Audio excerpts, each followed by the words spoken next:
Assalamu alaikum ағайын. Бүгінгі қиссамыздың тақырыбы пайда болу туралы.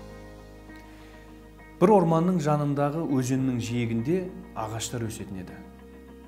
Олар күшті және биік өсуге және әдемі гүлдері мен қалың жапырақтары болулары үшін бар күштерін жұмсайтын. Әлбетте, олардың тамырды дамытуға күштері қалмады. Олар үшін биіктік пен сұлулық маңыздырақ болып көрінді. Сол өздерінің биіктігі мен үлкен гүлдерімен тамсандырған ағаштардың арасында гүлсіз кішкентай лавр ағашы өсетін еді.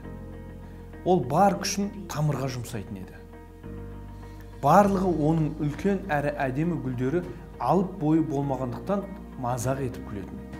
Лавр, сен бар күшіңді несіне тамырға жұмсайсың? Бізге қарасаңшы, бізді бәрі үлкен жапырақтарымыз, хош иісті гүлдеріміз биіктігіміз үшін мақтайды. Ал лавр болса, былай деп жауап беретін еді. Мен одан да өз күшімді тамырыма жұмсаймын. Өсемін және маған мұқтаж болғандарға өз жапырақтарымды беремін дейді. Бірақ бәрібір де басқалары оған күлуден жалықпайды.